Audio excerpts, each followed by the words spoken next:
Hey, what's going on? Welcome to the Doug Show. My name's Doug Cunnington, and I'm pumped because I'm going to talk to Bennett.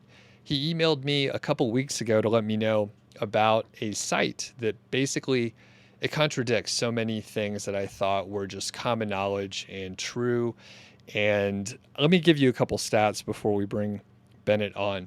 So his site earned about $10,000 in 2020, about 19,000 in 2021. It's generally random products. It is not a very tight niche. It's not a micro niche site. It's just random products from across the board. He used the keyword golden ratio quite a bit, not exclusively, I don't think, but he used it quite a bit. And generally, the revenue is generated from about 30 articles. So again, just a lot of things that I thought were just true, common knowledge out there are a little bit wrong. So Bennett is a senior at Ohio State. Bennett, how's it going today? I'm great. How are you? Doing fantastic. Yeah. And I know a lot of people are going to be curious about exactly how you figured this stuff out. Before we get into it, I'm curious about your background a little bit. So we were chatting beforehand. You're a senior at Ohio State. What are you studying? How'd you get into niche sites? I study information systems and I have a minor in design thinking. Ever since high school, I knew I wanted to do something with like business and technology. And then the summer of my freshman year, I found an internship at a SEO agency. That was an interesting story. I actually just walked into the building and asked if they had any opportunities available. And they were like, "Yeah, do you want to interview for one?" And I said, "Sure." So that summer, I was doing SEO projects for clients, and my boss was running a Amazon affiliates blog. So I was really curious on what he was doing and how it was making money. And eventually, I tried to implement it myself, and I found a lot of success through some interesting tactics and techniques. Okay, cool. And with the information systems like area, do you have a coding and software background? Like you take a few software classes, right? Yeah, so we take a couple like intro to Java, databases, COBOL, some discrete math, but then we also have a foundation in business. So I think that's a specialty of the MIS degree, is it's business and computer science. Okay, cool. And then I know the CS and double E and other software people, they're like, the MIS, like it's much softer because you guys don't take as hard of classes as we do. Hmm. Is that still true? Like you guys kind That of is shit on still each true. other? Yeah, Okay. I didn't have to take calculus. I business calculus was a lot here. All right. And Yeah. then, Everybody's good. mhm. Once you get out of school, it doesn't matter. But yeah, we still make fun of the others. Okay. Let's get into the details. So you got interested and you started these sites. Obviously, you're busy studying and going to class and partying and such. When Mhm. did you start your first site on your own, and how did that go? So freshman year at Ohio State, I was in an entrepreneurship club and my grandpa started a company. So I figured I would like to kind of work on that company and develop it. So I made a website for it and then went out and talked to customers and tried to sell a physical product, but it just did not work out. So eventually after my summer internship, I tried to transition into making money from an affiliate blog and I found that worked out pretty well because of my new SEO background and just some YouTube research. Was that the site that we're talking about today? Yeah, Uh, so it transitioned from a product site into an affiliate site. okay. Very cool. Interesting. And Yeah. That's part of the yeah. reason why I didn't pick a specific niche. This product was not in specific niche because he just invented it. So then from there, I approached it more as a way to learn and experiment rather than a way to make money. Because the first year, I think I only made $30 in affiliate income. It was pretty bad, but I kept working at it. And then eventually I struck gold with making $10,000 and then 20,000 basically. All right. Cool. So one thing that we didn't mention up until this point is your unique way to find products to feature, and then how you took those products and found keywords. So can you break that down for us? Sure. So like my first product I was trying to sell, it's fine to say this, it was best car phone mounts. So that was pretty competitive and I think I ranked for that. But in the end, like I only made $30 from it because I would make probably like a dollar or two off each sale. So it struck me, I was like, okay, I can try to convert all these like $30 products, but I can try to sell like products that range from $2,000 to $10,000 and make a much higher income. And so I was looking at a website, thespruce.com, and like some other websites. And I thought, okay, they have over 1,000 blog articles and reviews. I'm curious which ones make me the most money. So I went and had a computer science friend help me actually scrape the website and then run like an average product price. So I found like their average products prices were highest on these pages and lowest on these other pages. So that gave me a prioritization schedule. Like I'm going to start with referring these high products that have a lot of good keywords behind them. And that's Awesome. helped. Okay. And how long does it take the like the crawler or the data scraper to do its thing on its one average URL, just if you had to ballpark it? Oh, I think it's 5 seconds per URL.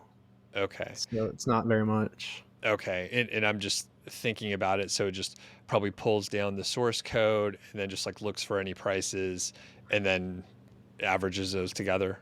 Something along the lines of that. Okay, cool. And you were showing me before, so you have a spreadsheet and it'll have the title of the page, the URL, and then the average price and any other data on that spreadsheet. I use like some SEO and will show me the main keyword from the article because like the main keyword is usually in the article title. And then I actually took those like main keywords. Let's say you have the main keyword of best pencil erasers, which like has an average product price of $10. Then I can put it in Ahrefs and then see all the sub keywords to find those like keyword golden ratio ones to rank for. And I was about to ask you, so you then identify the keyword that that page is targeting after you've filtered in and prioritized to higher priced items, and then you'll just take that main keyword to a tool. You said you use Ahrefs. Yeah, they have a free keyword generator tool that I use. So I pay $0 overall for all my SEO tools, which is nice. Right, that was another thing that caught my attention when you emailed me. So do you do any other sort of checking or you just use the free Ahrefs Yeah, tool? I I guess the tools I use the free Ahrefs keyword generator. Ahrefs has a thing where if your site is connected to Google Search Console, you can monitor your backlinks and organic keywords all for free. But yeah, mainly the keyword generator, then like breaking it down, looking at golden ratio, and then monitoring the rankings in Ahrefs, the free tool. With that tool, had you heard anyone else do anything like that? It doesn't sound like it's, frankly, that hard to code. I mean, I haven't coded in years, but I'm like, I could probably figure out how to do that, right? So, have you seen a tool like that or heard talk of people approaching it that way? No, I have not. When I first started it, I was like, I saw that Ahrefs has like the estimation of like their traffic value. So I was like, okay, that's kind of similar, but it's not based on how much you would make. It's based on like advertising earnings.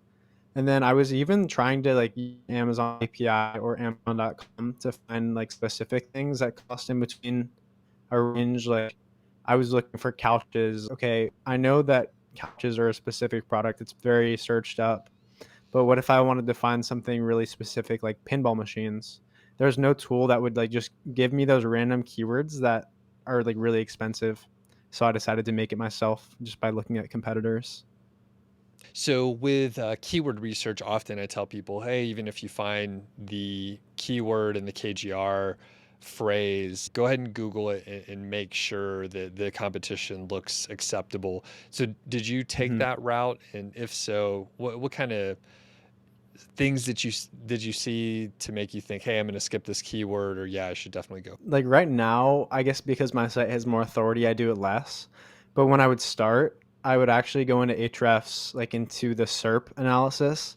And then you can see if a lot of the results on the page have a DR, which means like domain rating of less than 10, then I know I could rank for it. Like I was looking back at the keywords which I rank for, and I noticed that was like a very common trend. So that's one thing I would recommend. And you can find that for free. It's kind of hard to get to, but Sure. mhm. And basically you're like finding sites that would have a similar very low authority just like your site and you're like, "Hey, if they could rank for it, there's no reason my site can't rank for Yeah. it as well."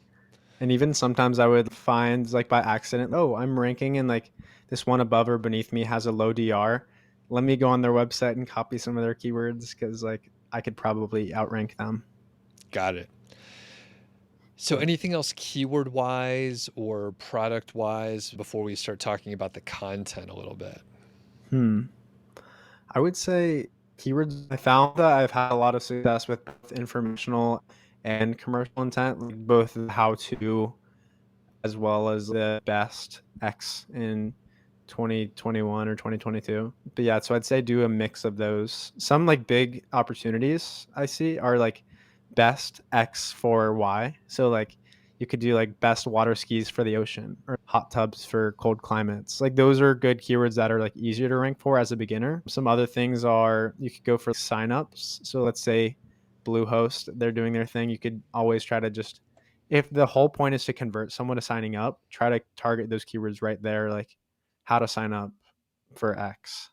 That's what I would Perfect. recommend. All right. Yeah, great tip on that. And yeah, moving on to content, did you write it yourself or did you hire writers or work with an agency? For the first 2 years, I think I wrote almost all of it myself. And then I started to dabble into looking at Fiverr, looking at Upwork. And then overall, as I've been doing it, I've been starting to rely on Upwork more. Now that I'm back in school and already making like almost $2,000 a month, I figure that I want to reinvest some of it back into hiring writers. So I've been doing Upwork and then doing bunches. Hey, I want you to write about these 5 topics that are kind of relevant to each other. You do some of the research, I'll do some of the research, but then you actually write the article and make the review guide. So I found that's been working. How do you structure the content? Do you have a specific template that you use for like informational versus the actual product review articles? I don't have any structure for the informational, but for the product review, it's basically I give them some number like top 6X in 2022. They just bullet points of, okay, here's product one, here's what I like, here's what I don't like, here's information about it, like the specifics you'd need, price. And then for how to, usually I just give them the topic. I'm not going to name a topic, but you can think of some sort of topic and then you just come up with some questions that you see and that people also ask. So let's say I'm Googling, just I'm trying to rank for the word flights. You might want to search it up first, take some of the commonly asked questions and throw them in your blog so that you can rank for those as well. Do you have any other tips for approaching content? You mentioned people also ask, and I know that's a great place to put in frequently asked questions for almost any kind of content. So yeah, my site has some, as I was saying, some Amazon how-to topics. I actually rank when you Google Amazon Prime or Amazon Prime shopping, there's a bunch of people also asks. And as you open them, they open more. So out of like the top 20, I think I have one spot and it gets a lot of clicks because I've structured one blog post around that.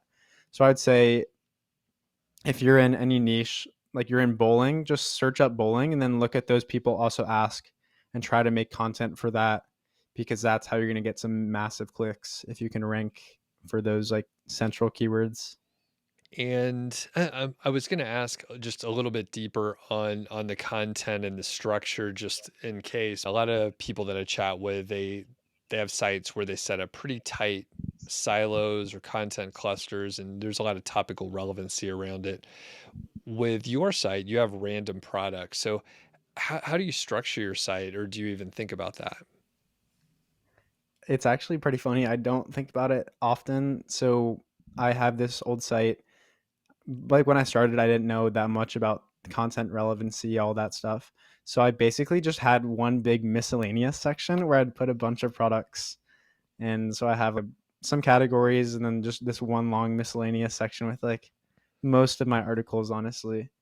And I would say it probably does okay in terms of like link structure, but I'm going to redesign my site with better categories. And I think that might improve my SEO.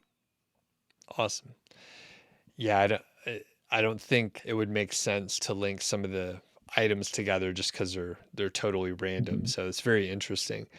Along those lines, this, as I opened with, is contradictory to a lot of the advice that I say personally and that other people talk about as well. And we say, hey, you want to have a site where you have a cluster of content and topics that kind of go together so Google understands what your site is all about.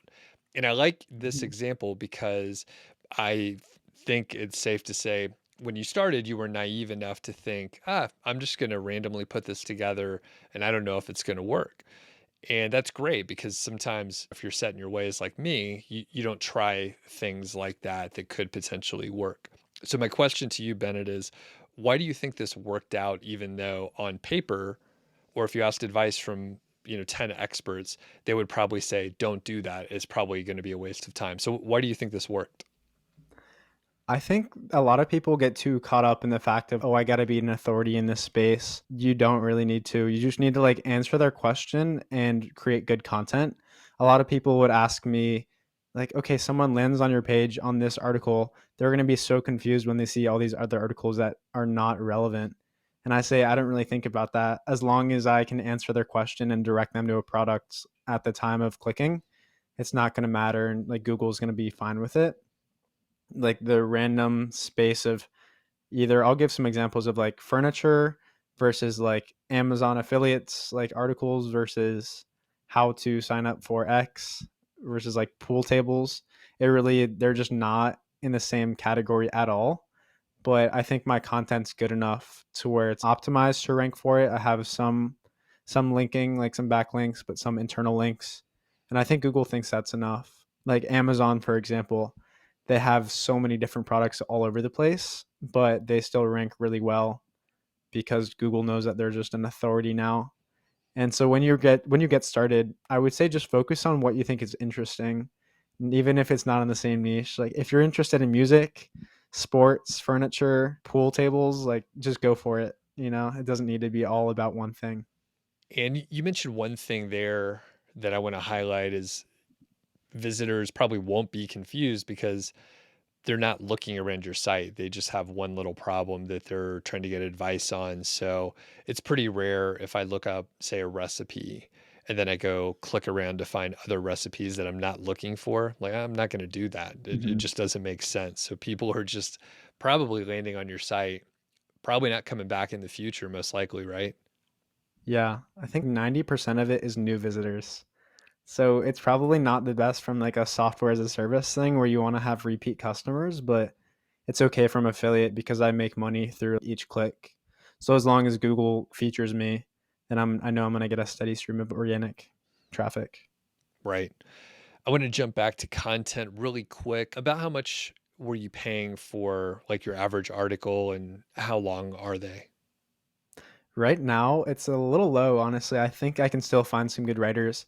I pay around $15 to $20 for a 1,000 word article, which is like way less than what an agency would cost or someone professional would charge you. But it's still good content. Like you can find great writers on Upwork as long as you give them like feedback and tell them what sort of topic, and then you can look at their ratings and reviews and try to find people who have done good work in their portfolio.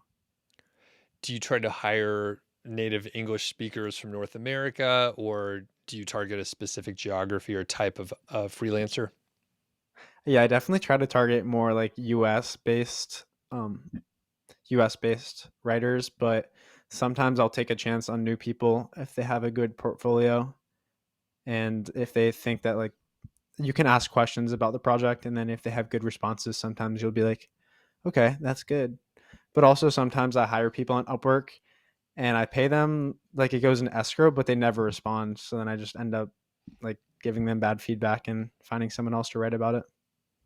Just waste a little time. Yeah, I've had that happen before too, especially with like new people that maybe they're thinking, hey, I want to dabble in this. And then they realize it's a big mistake and they just don't do anything. Also, another interesting fact is like Google doesn't really seem to care about maybe like the style of writing or the like how good it really is. If I write something and I've taken like just a high school and college courses versus if I have a professional copywriter do it, I really don't think that's going to make that much of a difference on Google as long as you're answering the question. Similarly, like people overestimate how much they read. So if I write a how-to article, they're just going to skim and look for the bullet points on, okay, how do I do this? Versus they're not going to go through and read each word and be like, oh, there's a grammar mistake here. I don't think that was well like worded. No, they're just going to look for the content and like the basic aspects of it. You mentioned you have a few links out there. Did you do any like large link building campaigns or where did these come from? Not necessarily. I my whole site is an experiment. One time I bought a footer link and it sent 10,000 backlinks to my website. And then I was like, I don't really need this anymore. And I actually like she got rid of them and my website SEO improved. I kind of think link building is not my specialty, so I don't worry about it too much. But then I also like reference videos on YouTube who suggest you shouldn't focus your time on link building. I was actually talking to a Fiverr seller recently, and he was showing me how he has a domain rating of 40 because he's built so many backlinks, but his organic traffic per month was like 60. And I was showing him how my domain rating was like 20 or 25. I have way less backlinks, but like 20,000 in traffic each month.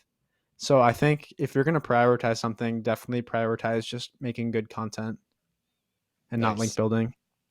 Did you pay for some of the other links or were they just naturally occurring because you are ranking for some long tail keywords? Some of them, like, it's just bots. If I write something about like how to get this discount, there's going to be those like discount bots that send their links to you. Sometimes, occasionally, I get like a do follow backlink from someone's, oh, this was a good source. But usually it's just like random links. Sometimes it's even help a reporter out. I respond to some of those. Like someone asked me, someone from Wall Street Journal was actually, has anyone ever tried out the Gap? And I sent her a quote about how I liked the Gap t-shirts because they were very thick, and so now I'm featured in the Wall Street Journal and have a, yeah, Oh, really? it's really nice. That's I crazy. Another backlink from Reader's Digest just because I was like talking about how Costco has good cookies. How has this website impacted your life? It's pretty nice. I actually paid off all of my college debt. Like I don't have any debt going graduating because of all my earnings from Amazon. Yeah, 30,000 is definitely going to be enough to pay for your school.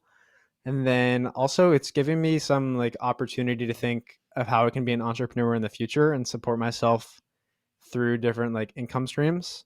Also, I think about money differently a lot. Like sometimes my friends are like, "Oh, that's too expensive," or they just have one idea of money, but as like a business owner, it kind of changes like your mindset of like, okay, maybe this is a write-off versus okay, like this is an investment versus it just changes that.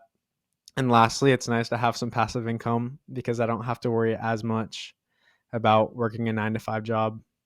Yeah, for sure. I mean, I just think back for when I got out of college and made a good salary in consulting and stuff, but just have making another 20,000 bucks on top of that would Mhm. absolutely crush like any bonus that I would possibly be able to get. And when you look at it like that, it's like, why would I work so hard to get a $2,000 bonus when I can make 10x that by doing something I'm a little more interested in and have like autonomy? And then you'll quickly find Mhm. yourself not being able to be employed because you're like, I could just do better on my own. Definitely. Yeah, people have told me I should doing like SEO consulting and try to share some of my tips. But I figure if I just put in more effort into my own site, I can probably increase the earnings and be my own boss and like eventually reap those rewards versus Yeah. making someone else rich. So it sounds like this whole thing just landed in your lap and it was very easy. Do you have any mistakes to share that in hindsight you realize you could have done things a little better? Not really. I think I approached this more of an experiment. So everything was like a lesson. And I don't know if there was any big setbacks. I think I'm glad that I switched from product to blog. And maybe a mistake could have been not reinvesting my money back into it early enough. But I can't necessarily say that's a mistake because like I've already paid off my college and I've been like living comfortably. So now I'm gonna start reinvesting at least like half my earnings back into the blog, which I know people try to do as soon as they start their blog. So I guess I could have been earning more now, but I don't really think of it as greed. I'm chilling where I'm at and I Nice. enjoy it. Yeah, and paying off debt is never a bad idea. Even student loans. I mean, you don't necessarily want to have that over you. If you could pay them off, Mhm. you're in better shape anyway. You're getting a return on the interest immediately. Well, you have a couple other sites, so I'm just curious. We're not going to get into them today, but what else is in your portfolio? So I have two other affiliate marketing blog sites. I created them both over quarantine. One's with a friend where we split it like 50-50. It's in like the outdoor niche. Then I have another one in the e-commerce niche, and that one's just all myself. I actually, for that, I just put in up an initial $400 to buy 16 articles, and I've just kind of coasted on those.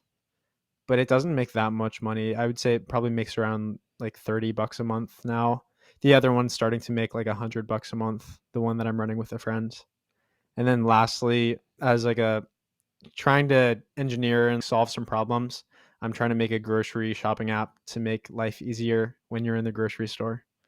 Nice. That's pretty cool. You were telling me about that off the record there, but people will be able to check that out. We'll link up to it so people can, I guess, I don't know if they could use it or what state it's in right Mhm. now, but yeah, we'll link up for that. And actually, Bennett, at this point, yeah, where can people find you? Yeah, so you can either contact me on LinkedIn. I'll have a landing page where you can put your email and say like why you want to get in touch. And then I think that would mainly be it. But yeah, feel free to reach out either if you have questions or things that you just want to share or ask me. Okay, cool. And one thing we did talk about is you have your tool that you created to find the average price for certain products, and you may be able, or you're actually thinking of doing that on the side a little bit. So if people want to check that out, then they would sign up for your email list, and then you'll keep them informed. Yeah. That one is a little bit more in the ideation stage, but I'd love to get feedback on if that's something people would use. If you want a tool that gives you the best keywords for prices in between a range, and you just give us a website and we'll give you that data. Awesome. Yep. So it may not be a tool that's out there like specifically, but maybe if enough people have interest, then Bennett will push it forward a little bit and test it out. So yeah, I like the idea to just see if there's interest. Well, this has been Mhm. awesome, Bennett. Amazing story. And if people have any questions, you can leave them in the comments over on YouTube or shoot me an email at feedback@doug.show. And then I'd be able to circle back with Bennett. Maybe we'll hear about some of those sites in the future. So thanks a lot, man. Have a good one. Thank you.